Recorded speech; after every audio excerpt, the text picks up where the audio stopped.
जब लालू का लोंडा माथे में भस्म लगाकर महादेव के चरणों में लौट जाता है, क्या सन्यास लेके लौटता है क्या? अरे बाबा बागेश्वर के मंच पर अगर कोई पहुंच रहा है तो वो उसकी आस्था और आस्था का सम्मान भारत के प्रत्येक नागरिकों को करना चाहिए। अच्छा, विपक्षी तो बोल रही है कि बाबा बागेश्वर जो है वो बीजेपी के जो है एजेंडाओं पे काम करते हैं। अरे बीजेपी के एजेंडाओं पे काम करते हैं तो फिर आप लोगों के एजेंडाओं पे कौन काम करता है ये भी तो बता दो। पीएफआई कौन थी? तुम्हारे बाप के घर में से जो निकल के आई थी बिहार के अंदर से, पीएफआई पे क्यों नहीं बात करते हैं? जो भारत को गजवाए हिंद के रास्ते पे ले जाने का काम कर रही थी। क्या वक्फ बोर्ड के बाप की जमीन थी हिंदुस्तान की, जो वक्फ बोर्ड बनाकर और भारत की जमीन तीसरे स्थान पर सबसे ज्यादा अगर किसी के पास है तो भारत के अंदर वक्फ बोर्ड के पास सबसे ज्यादा जमीन है। अपने बाप के कारनामों पर पर्दे मत खुलवाओ, पता चल जाएगा किसका एजेंडा क्या चल रहा था। बिहार के अंदर महागठबंधन के नाम पर बड़ी बड़ी मीटिंगें कर रहे हैं, बड़े बड़े बैठे हैं। क्या वो भारत की जनता को बताएंगे कि आपके पास कौन सा वो चेहरा है जो भारत की जनता को आप दिखाएंगे कि ये प्रधानमंत्री बन सकते हैं? है ऐसा कोई चेहरा इनके पास? नहीं है। जिसका भी चेहरा देखो, लालू की तरफ देखो चारा चोर, इसकी तरफ देखो वो बेचारा घोटाला चोर, जिसकी तरफ देखो ऐसा कौन सा इनके गठबंधन में है एक नेता? अरे बताओ जनता को, एक नेता कौन सा है जिस पर मुकदमा नहीं है? लालू जी ने एक बात बोली है, जरा उस पर संज्ञान लीजिए।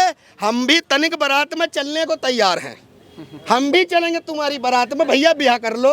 बहुत बहला लिया हमारे पूर्वजों को, बहुत हिंदू और भारत के लिए हमने अपनी 550 से ज्यादा रियासतें दान दी थी। आज भारत हिंदू राष्ट्र की ओर बढ़ेगा, अपनी एक एक रियासत, एक एक जमीन का हिसाब लेगा, किसके आधार पर और किसके बाप की जमीन थी जो वक्फ बोर्ड को दे दी थी।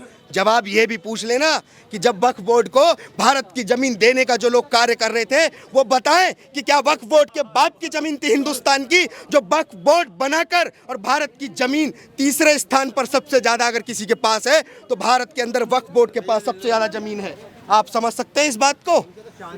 आज भारत की भूमि 500 550 प्लस से ज्यादा रियासतों के हम लोग वारिसदान हैं और हम ही उसके विरासत के अधिकार रखते हैं। अच्छा, बाबा बागेश्वर जो हैं वो बोलते हैं कि मेरा दूर दूर तक जो है राजनीतिक संबंध कुछ किसी से नहीं है, ठीक है, लेकिन उनके मंच पे जो है बहुत बार राजनीतिक लोगों को देखा गया है। इस पे क्या कहेंगे आप? देखिए, जब सोनिया का बेटा जनेऊ धारण करके मंदिर पहुंचता तब राजनीति का संन्यास ले लेता है क्या? बताइए। जब लालू का लोंडा माथे में भस्म लगाकर महादेव के चरणों में लौट जाता है, क्या सन्यास लेके लौटता है क्या? अरे बाबा बागेश्वर के मंच पर अगर कोई पहुंच रहा है तो वो उसकी आस्था और आस्था का सम्मान भारत के प्रत्येक नागरिकों को करना चाहिए। तब कहाँ आप लोग चले जाते हैं? आपको उस समय आस्था के दौरान जो जा रहे हैं राजनीतिक मंच से बेशक हो, चाहे वो राजनेता हो, क्या उनकी आस्था नहीं है? और क्या उनकी आस्था का सम्मान करना आपको नहीं सिखाया किसी ने? आप हिंदुस्तान की जनता को कहते हो कि एक दूसरे की आस्था का सम्मान करो, लेकिन अगर कोई राजनेता है तो आप उसकी आस्था का सम्मान नहीं करेंगे। ये कैसा है भाई? आपके जैसे अगर राजनेता इस सृष्टि में और भी हो जाए ना, भारत के जैसे, भारत 125 करोड़ 140 करोड़ लोगों का देश है। आपने दुनिया के अंदर इतने देश देखे होंगे कि उन देशों के अंदर भारत की आधी आबादी है, लेकिन मैडम 40-40 टुकड़े हो जाने के बाद 2 वर्ल्ड युद्ध लड़ने वाले, और आज भारत की भूमि में 140 करोड़ है जो आज भी एक साथ रहते हैं। अगर उपद्रव बढ़ाने का कोई काम करता है तो इस भारत के अंदर भी आज भी वो गजवाए हिंद के कट्टर इस्लामी लोग करते हैं। लेकिन भारत के हिंदू आज भी 140 करोड़ होने के बाद एक युद्ध नहीं है और एक भी गृह युद्ध नहीं है देश के अंदर। ये उदाहरण है देश का सबसे बड़ा, ये आपको नोट करना होगा। अच्छा, विपक्षी तो बोल रही है कि बाबा बागेश्वर जो है वो बीजेपी के जो है एजेंडाओं पे काम करते हैं। अरे बीजेपी के एजेंडाओं पे काम करते हैं तो फिर आप लोगों के एजेंडाओं पे कौन काम करता है ये भी तो बता दो। पीएफआई कौन थी?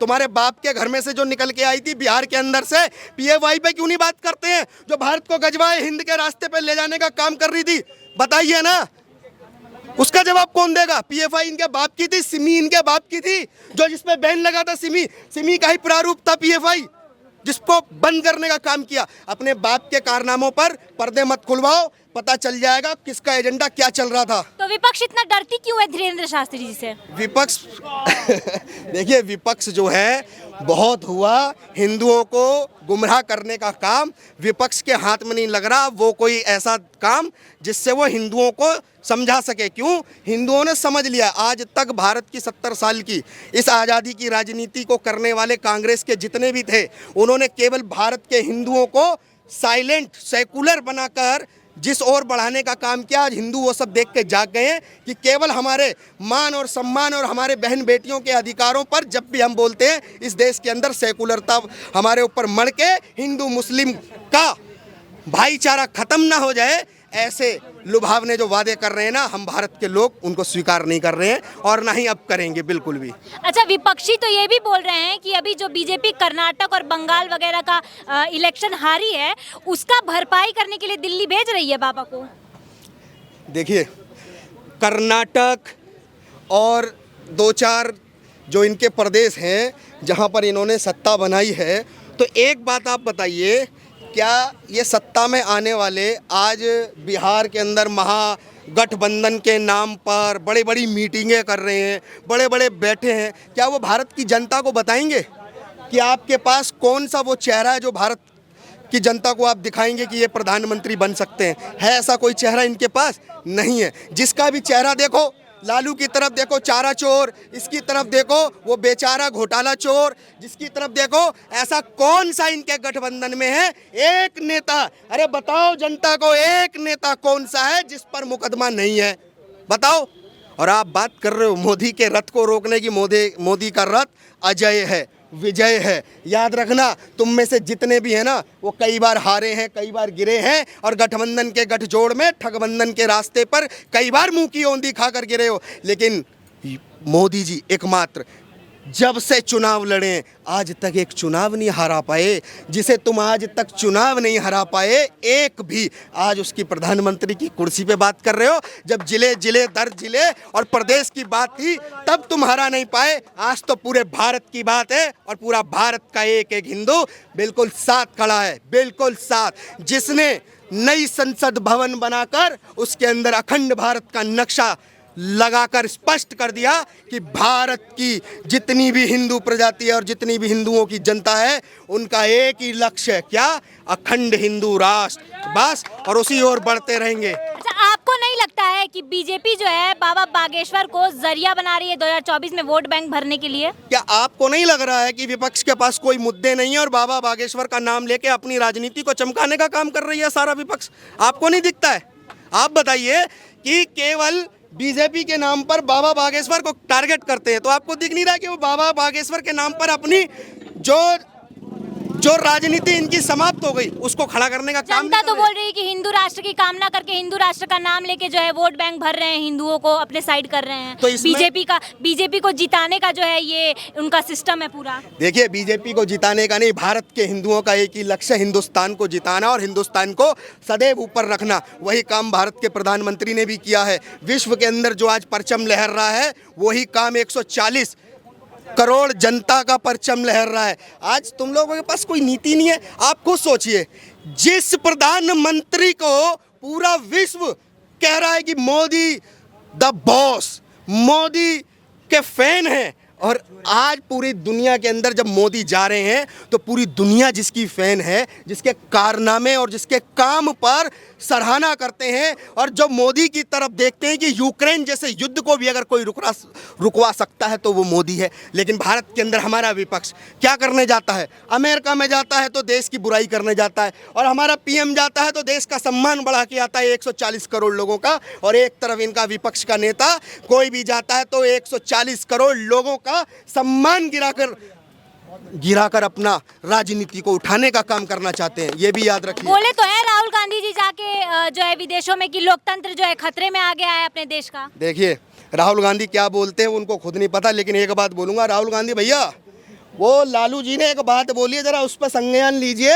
हम भी तनिक बारात में चलने को तैयार हैं, हम भी चलेंगे तुम्हारी बारात में, भैया ब्याह कर लो। अब तो अभी थोड़ा सा टाइम है। लालू यादव ने बोल दिया है, भैया इच्छा पूरी करो, हमारी भी इच्छा पूरी करो। तुम्हारी सरकार, तुम्हारा गठबंधन सारा दिख गया है, क्योंकि वही गठबंधन अब आपका गठजोड़ करने का तैयारी कर रहा है, क्योंकि सरकार बनाने से पहले घर की सरकार तो तैयार हो जाए। अच्छा, अभी आपने बोला मोदी जी ने इतना कुछ किया है देश के लिए, इन विपक्षी जो है बोल रही है कि मोदी जी भारत में अपने आप को भगवान ही समझ लिए हैं। देखिए, एक अकेला शेर सब पे भारी है। सबसे बड़ी बात, जिस भारत के अंदर जब तक मोदी जी प्रधानमंत्री नहीं बने थे, ये जितने भी विपक्ष के आज आपको कारनामे करने वाले दिख रहे हैं ना, आज सारे एक मंचों पे दिख रहे हैं।